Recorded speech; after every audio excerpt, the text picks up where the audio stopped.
हाँ हाँ, आज का जो हमने ये बहुत ही एक इम्पॉर्टेंट मौजू है, एक इम्पॉर्टेंट चीज़ हमने लोगों को बतानी है, क्योंकि ये जो थर्ड वेव का सिलसिला अब स्टार्ट हो गया, आप सभी लोगों को पता है।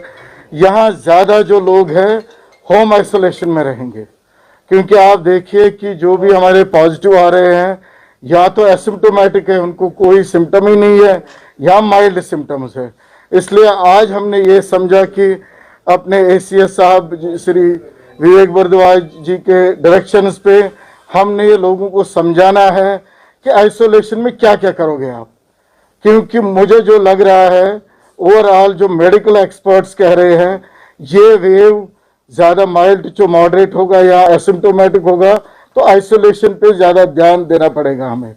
बाकी जो मेडिकल ट्रीटमेंट है चाहे किसी भी लेवल पे है, उस पर हमारे डॉक्टर्स है, मेडिकल टीम्स है, गवर्नमेंट लगी है, ऑक्सीजन है, हर कोई चीज़ है।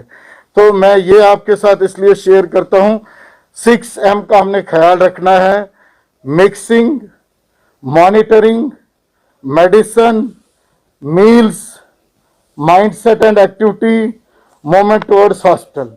ये जो एक्सपर्ट्स ने डिवाइस किया है कि अगर कोई घर में रहेगा तो कैसे रहेगा, जो ही कोई पॉजिटिव चाहे उसको सिम्टम होंगे या नहीं होंगे तो आइसोलेशन में जाना है। अगर घर में जगह है, वेल वेंटिलेटेड होना चाहिए, आयरी रूम होना चाहिए, अगर वॉशरूम अटैच हो तो वो ज़्यादा अच्छा है।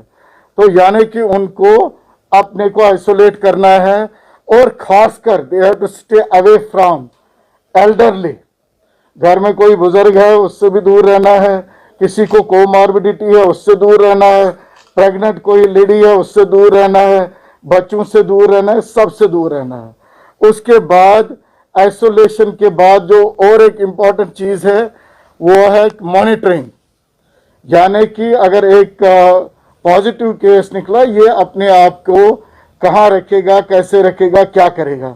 मॉनिटरिंग में टेम्परेचर आता है, ये देखना है कहीं फीवर तो नहीं है, दिन में 3-4 बारी वो फीवर चेक कर सकता है, उसको वाइटल्स मॉनिटर करने हैं, और कुछ और चीज़ें देखनी है। जो सिम्टम्स, अगर किसी को खांसी नहीं है, खांसी लगे, ज़्यादा परसिस्टेंट कफ होगा या ब्रेथलेसनेस लगे, उस टाइम कंसर्न है। अदरवाइज जब तक ये एसिम्टोमेटिक है, माइल्ड सिम्टम्स है, टेम्परेचर भी उसका अगर हायर लेवल पे होगा ही लेकिन बहुत ज़्यादा नहीं है और बहुत दिन नहीं रहेगा, उसके लिए वो पैरासिटामोल ले सकता है, मेडिसिन ले सकता है। और हमारे हर एक डिस्ट्रिक्ट लेवल पे, इवन डिविजनल लेवल पे भी कॉल सेंटर से अपने डॉक्टर को कॉल कर सकता है।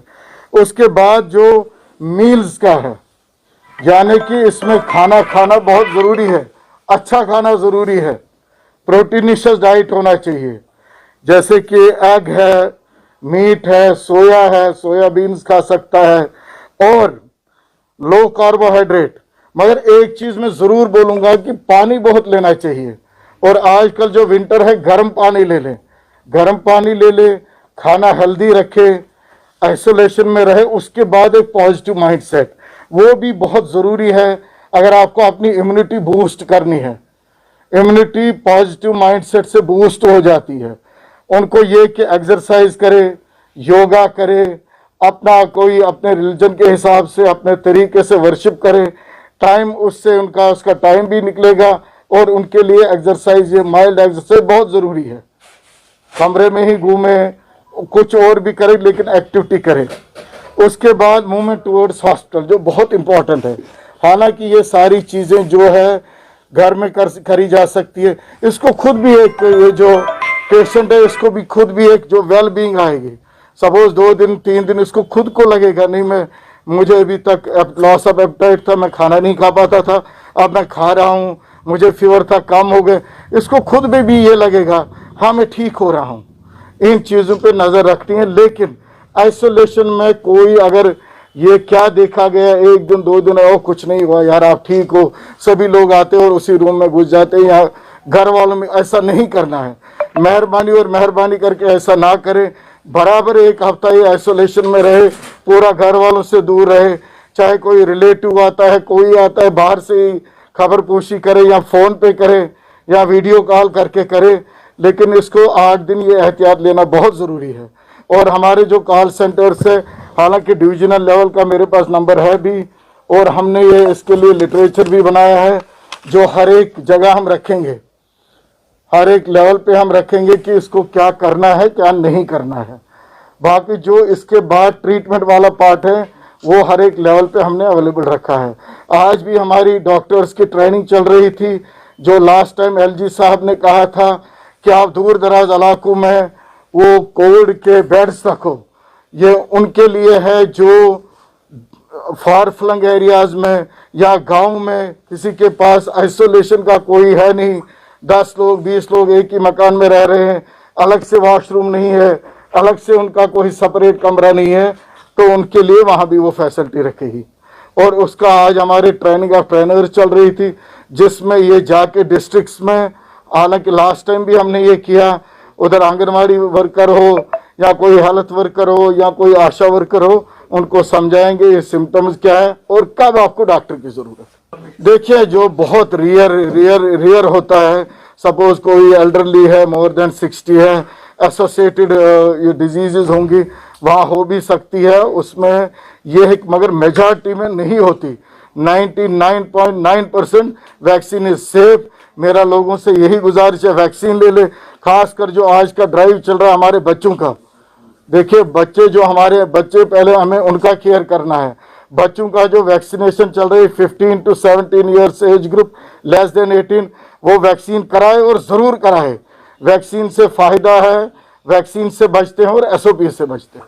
आपने परसों देखा, हमने टेस्टिंग इतनी बढ़ाई, 40,000 से भी ज़्यादा टेस्टिंग इसलिए बढ़ाई, गवर्नमेंट की ये डायरेक्शंस इसलिए थे, जितना हम ज़्यादा टेस्टिंग करेंगे, सपोज यहाँ हम 20 लोग बैठे हैं, टेस्ट करेंगे, जो वाला पॉजिटिव है उसको निकाल दिया, हम 19 बच गए।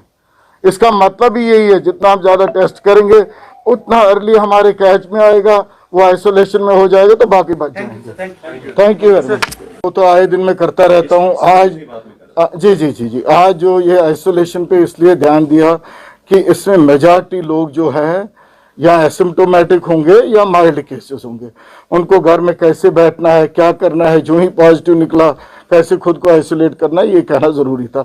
इसके बाद जो गवर्नमेंट की तैयारियां हैं, हालांकि आपने सेकंड वेव में भी देखा कि हर एक लेवल पे, जो ही टर्शरी लेवल पे बेड्स बढ़ने लगे, बेड्स ऑक्यूपाई होने लगे, 90% बेड्स है वो, तो हमने सब डिस्ट्रिक्ट और डिस्ट्रिक्ट लेवल पे भी कोविड फैसिलिटीज़ रखी, ऑक्सीजन प्लांट्स लगाए, और जो खासकर जो ऑक्सीजन इसका लाइफ लाइन है उसमें हमने क्या किया, वो high flow, medium flow, moderate flow, हर कोई चीज़ रखी गई।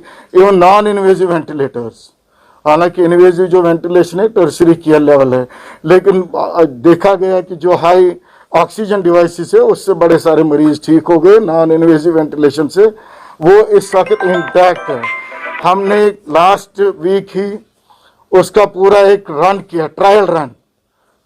हमने एक ACS जो हमारे एडिशनल चीफ सेक्रेटरी साहब है, उन्होंने डायरेक्शंस दिए कि आप ये देखो, बड़े दिनों से हमारे वो कोविड बेड्स ऐसे ही बैठे थे, कोई पेशेंट नहीं था, आप ऑक्सीजन का जो भी ऑक्सीजन रिलेटेड सिस्टम्स हैं उनको आप ट्रायल दे दो, उनको देखो ऑक्सीजन सिलेंडर फिल्ड है नहीं है, आपका वो कंसनट्रेटर चल रहा है नहीं चल रहा है, आपका ऑक्सीजन प्लांट में कोई नैग तो नहीं आ रहा है, कोई फॉल्ट, वो तो हमने पूरा रेडी रखा है। सिर्फ यहाँ ही नहीं, एक तो DRDO हॉस्पिटल 500 कोविड बेडेड है ही है, उसके बगैर हमारे पास टर्शरी लेवल में भी बेड्स रखे गए हैं और डिस्ट्रिक्ट लेवल पे भी, सब डिस्ट्रिक्ट लेवल पे भी। नहीं वो जो मिनट्स देखिए आप देखिए गवर्नमेंट कितना सीरियस है। आपको तो खुद को पता है, LG साहब हर हफ्ते मीटिंग लेते हैं, CS साहब हर हफ्ते लेते हैं, और हमारे ACS एडिशनल चीफ सेक्रेटरी साहब हर दिन मीटिंग लेते हैं कि हम ओवरऑल सिचुएशन देखते हैं कि कहाँ क्या कैसे करना है। वो जो मिनट्स निकले थे, मैंने डिविजनल कमिश्नर साहब से भी बात करी, अभी एक मेरा ऑर्डर आ रहा है, अभी जो ये रहेगा OPDs भी चलेंगे, IPDs भी चलेंगे और सर्जरियां भी चलेंगी। हमारा कोविड और नॉन कोविड अभी ऐसे ही चलेगा एज पर द डायरेक्शन। वो ड्यूकॉम साहब से भी हमने ये बात करी और फिर अपने एडिशनल चीफ सेक्रेटरी साहब से भी, एडवाइजर साहब से भी बात करी। अभी जो हमें लग रहा है वो हम नेक्स्ट कोई आने वाले टाइम में अगर हमें लगा मोर देन 50% बेड्स हमारे ऑक्यूपाई हो जाएंगे, चाहे वो कोई भी लेवल हो, उसके बाद ही वो डिसीजन लिया जाएगा। वो तो मिनट्स से भी थे, ऑर्डर नहीं था, वो जो कन्फ्यूजन है आज दूर हो जाएगा। लेकिन जो गवर्नमेंट के डायरेक्शंस है, अभी तक आप देखिए DRDO में भी उतने पेशेंट अभी एडमिट नहीं है, डिस्ट्रिक्ट लेवल में भी उतने पेशेंट एडमिट नहीं है।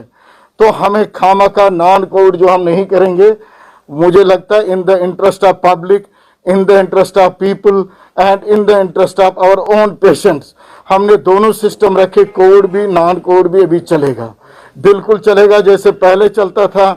ऑपरेशंस भी होंगे, OPD भी चलेगा, लेकिन दो चीजें हमने जरूरी रखा। एक तो SOPs का वहां बहुत स्ट्रिक्टली ध्यान रखा जाएगा, और जो भी हॉस्पिटल के अंदर आएगा उसको रैट टेस्ट के बाद ही अंदर आना होगा।